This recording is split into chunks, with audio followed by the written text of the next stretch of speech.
friends, how are you? So today in this video I am again going to continue Harry Potter and the Philosopher's Stones audiobook. Sorry for the late video. Now we left from people stared more than ever on the train. Hagrid took up 2 seats and sat knitting what looked like a shiny yellow circus tent.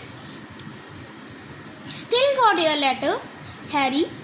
He asked as he announced he counted stitches. Harry took the pergament envelope out of his pocket. Good, said Hagrid. There's a list there of everything you need. Harry unfolded a second piece of paper he hadn't noticed the night before and read. Hogwarts School of Witchcraft and Wizardry.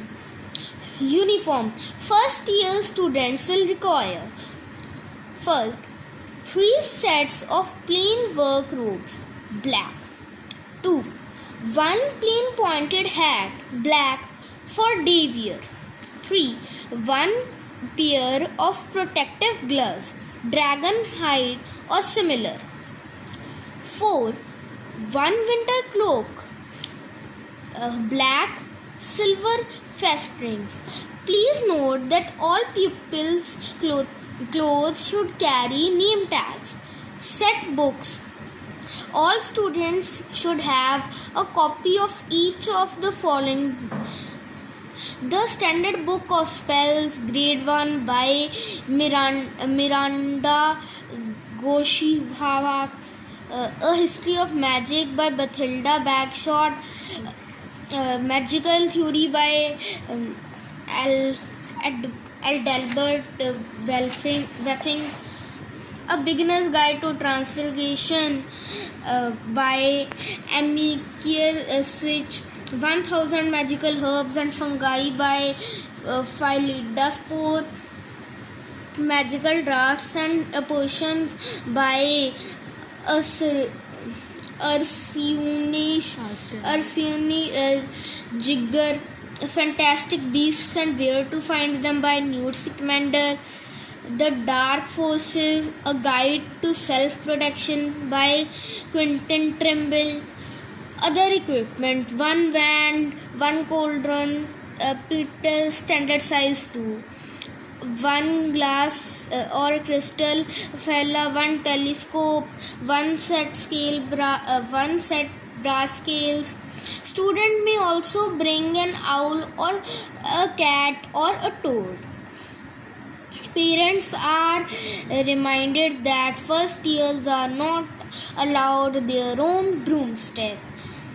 Can we buy all this in London? Harry wondered aloud. If you know where to go, said Hagrid. Harry had never been to London before, although Hagrid seemed to know where he was going. He was obviously not used to getting there in an ordinary way. He got stuck in a ticket barrier on the underground and complained loudly that seats were too small and the train was too slow. I don't know how Muggles manage without magic, he said, as they climbed a broken down escalator which led up to a bustling road lined with shops. Hagrid was so huge he parted the crowd easily. All Harry had to do was keep close behind him. They passed bookshops and music stores, hamburger bars and cinemas, but nowhere that looked as if it could sell you a magic wand. This was just an ordinary street full of ordinary people. Could there really be piles of wizard gold buried miles under beneath them? Were there really shops that sold spellbooks and broomsticks? Might this not be some huge joke that Dursleys had cooked up? If Harry hadn't known that Dursleys had no sense of humor, he might have thought so. Yet somehow, even though everything Hagrid had told him so far was unbelievable, Harry couldn't help trusting him. "This is it," said Hagrid, coming to a halt. "The Leaky Cauldron. It's a famous place." It was a tiny, grubby-looking pub. If Hagrid hadn't pointed it out, Harry wouldn't have noticed it was there. The people hurrying by didn't glance at it.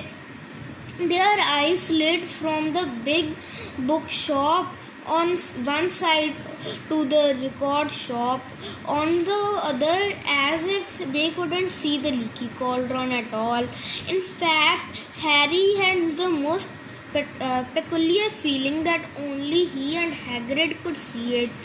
Before he could mention this, Hagrid had straightened him inside. For a famous place, it was very dark and shabby. A few old women were sitting in a corner, drinking tiny glasses of sherry. One of them was smoking a long pipe. A little man in top hat was talking to the old barman, who was quite bald and looked like a grimy walnut. The low buzz of chatter stopped when they walked in. Everyone seemed to know Hagrid. They waved at and smiled at him. The barman reached for a glass, saying, "The usual, Hagrid." "Can't Tom, I am going on Hogwarts business," said Hagrid, clapping his great hand on Harry's shoulder and making Harry's knees buckle. "Good Lord," said barman, peering at Harry. Can this be?" The Leaky Cauldron had suddenly gone completely still and silent. "Bless my soul," whispered the old barman. "Harry Potter, what an honor." He hurried out from behind the bar, rushed towards Harry and seized his hand, tears in his eyes. "Welcome back, Mr. Potter. Welcome back." Harry didn't know what to say. Everyone was looking at him. The old woman with the pipe was puffing on it without realizing it had gone out. Hagrid was beaming. Then there was great scraping of chairs, and next moment Harry found himself shaking hands with everyone in the Leaky Cauldron. "Doris Crockford, Mr. Potter, can't believe I am meeting you at last. So proud, Mr. Potter. I am just so proud. Always wanted to shake your hand. I am all of a flutter." "Delighted, Mr. Potter. Just can't tell you. Digley's the name. Dedalus Digley. I have seen you before," said Harry, as Dedalus Digley's top hat fell off in his excitement. "You bored me at once in a shop." "He remembers," cried Dedalus Digley, looking around at everyone. "Did you hear that? He remembers me." Harry shook hands again and again. Doris Crockford kept coming back for more. A pale young man made his way forward very nervously. One of his eyes was twitching. "Professor Quirrell," said Hagrid. "Harry, Professor Quirrell will be one of your teachers at Hogwarts." "Potter," stammered Professor Quirrell, grasping Harry's hand. "Can't tell you how pleased I am to meet you." "What a sort of magic do you teach, Professor Quirrell?" "The defense against the dark arts." muttered Professor Quirrell, as though he had rather not think about it. Not that you need it. Oh, Potter, he laughed nervously. You will be getting all your equipment, I suppose. I have got to pick a new book on vampires myself. He looked terrified at very thought, but the others wouldn't let Professor Quirrell keep Harry to himself. If it took almost 10 minutes to get away from them at all. At last, Hagrid managed to make himself heard over the babble. Must get on. Lots to buy. Come on, Harry. So, friends, here our reading for today finishes. So, next part in the next video, and meet you in the next video only. Bye. Thank you.